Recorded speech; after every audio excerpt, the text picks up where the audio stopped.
അടുത്തതായി ഒരുപാട് തിരക്കുകൾക്കിടയിലും നമ്മൾക്ക് വേണ്ടി സമയം കണ്ടെത്തി ഇന്ന് ഇവിടെ എത്തിച്ചേർന്ന നമ്മുടെ നിയുക്ത മണ്ഡലം MLA ആൻഡ് അദ്ദേഹം നമുക്കറിയാം മുൻ തുറമുഖ വകുപ്പ് മന്ത്രിയായിരുന്നു. അതുപോലെ തന്നെ KHRAയുടെ മുൻ സംസ്ഥാന വൈസ് പ്രസിഡന്റും മുൻ ജില്ലാ സെക്രട്ടറിയുമായിരുന്നു.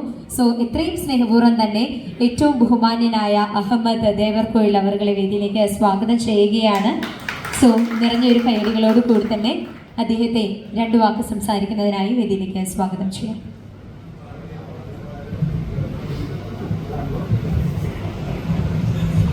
സ്റ്റേജിൽ ഉപവിഷ്ടരായ സംസ്ഥാന ജില്ലാ നേതാക്കളെ, പ്രിയപ്പെട്ട സുഹൃത്തുക്കളെ, ഒരു യൂണിറ്റിൻ്റെ രൂപീകരണ യോഗം എന്ന നിലയ്ക്ക് നിറഞ്ഞു കവിഞ്ഞ ഈ സദസ്സ് ഏറെ സന്തോഷം തോന്നുന്നുണ്ട്. കോഴിക്കോട് ജില്ലയിൽ ഒരു ജില്ലാതല യോഗം നടത്താൻ ഇത്ര ആളുകളെ സംഘടിപ്പിക്കുക എന്ന് പറഞ്ഞാൽ വളരെ പ്രയാസമുള്ള കാലഘട്ടം കഴിഞ്ഞു പോയിട്ടുണ്ട്. കാരണം അന്ന് മറ്റൊരു അസോസിയേഷൻ ഇവിടെ ഇതിന് പാരലായി നിലവിലുണ്ടായിരുന്നു. സംസ്ഥാനത്തെ എല്ലായിടത്തും KHR പ്രവർത്തിക്കുമ്പോഴും കോഴിക്കോട് HR എന്ന പേരിൽ മറ്റൊരു അസോസിയേഷൻ പ്രവർത്തിക്കുന്ന പ്രത്യേക സാഹചര്യമായിരുന്നു അന്നുണ്ടായിരുന്നത്.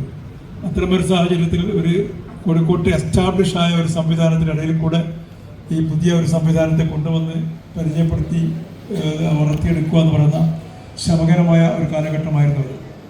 പക്ഷേ നമ്മളെന്ത് ഒന്ന് ഇറങ്ങി തിരിച്ചു കഴിഞ്ഞാൽ ശക്തമായ ശ്രമങ്ങളുണ്ടായാൽ എല്ലാം വിജയിക്കും എന്നാണ് കോഴിക്കോട് ജില്ലയിൽ ഇപ്പോൾ KHR ഇത്ര വലിയ ശക്തിയായി മാറിയതിൻ്റെ ഒരു അടിസ്ഥാനമായ നമുക്ക് പറയാനുള്ള കാര്യം. അപ്പോൾ സ്വാഭാവികമായ ഒരു ദീർഘമായ പ്രസംഗത്തിൻ്റെ അവസരം ഇതല്ല എന്നെനിക്കറിയാം. 2 ദിവസം കഴിഞ്ഞ് കോഴിക്കോട് ജില്ലാ ഹോട്ടൽ ആൻഡ് റെസ്റ്റോറൻറ്റ് അസോസിയേഷൻ്റെ സ്വന്തം കെട്ടിടത്തിൻ്റെ ശിലാസ്ഥാപനം കൂടി നിർവഹിക്കപ്പെടുന്നു എന്നാണ് അറിയാൻ കഴിഞ്ഞത്. സ്വാഭാവികമായി ഒരു സംഘടനയെ സംബന്ധിച്ചിടത്തോളം ഏറ്റവും പ്രധാനപ്പെട്ട ഒരു കാര്യം തന്നെയാണ്. കാരണം ഏതൊരു സ്ഥാപനത്തിനും ഒരു ആസ്ഥാനം ഉണ്ടാവുക എന്ന് പറയുന്നത് ഏറ്റവും പ്രധാനപ്പെട്ട ഒന്ന് തന്നെയാണ്. പൊതുവെ നമുക്കറിയാം, എല്ലാ ആളുകളും സംഘടിതരായി നിന്നുകൊണ്ട് അവകാശങ്ങൾ ചോദിക്കുകയും അതുപോലെ തന്നെ അതിനുവേണ്ടി നിലകൊള്ളുകയും ചെയ്യുന്ന ഒരു സംസ്ഥാനമാണ് നമ്മുടെ കൊച്ചു കേരളം. ഹോട്ടൽ മേഖലയിൽ പ്രവർത്തിക്കുന്ന, റെസ്റ്റോറൻറ്റ് മേഖലയിൽ പ്രവർത്തിക്കുന്ന ആളുകളെ സംബന്ധിച്ചിടത്തോളം നിരന്തരമായ അഭിമുഖീകരിക്കുന്ന ഒരുപാട് പ്രശ്നങ്ങളുണ്ട്. കാരണം ഓരോ സംഘടനയും അഭിമുഖീകരിക്കുന്ന പ്രശ്നങ്ങൾ വ്യത്യസ്തമായിരിക്കും. അപ്പോൾ ആ നിലക്ക് തന്നെ ഈ രംഗത്ത് പ്രവർത്തിക്കുന്നവർ ഒന്നിച്ചു ചേർന്നുകൊണ്ട്, ഒരു പ്രദേശത്തുള്ളവർ ഒന്നിച്ചു ചേർന്നുകൊണ്ട് പ്രവർത്തിക്കുമ്പോൾ സ്വാഭാവികമായും നമുക്ക് അതിൻ്റെതായ പ്രതിഫലം ലഭിക്കുമെന്ന കാര്യത്തിൽ ഒരു സംശയമില്ല. ആ രീതിയിൽ ഇവിടെ പുതുതായി ആരംഭിക്കുന്ന യൂണിറ്റിന് സർവ്വവിധ ആശംസകൾ അർപ്പിക്കാൻ മാത്രമാണ് ഈ അവസരം ഞാൻ ഉപയോഗിക്കുന്നത്.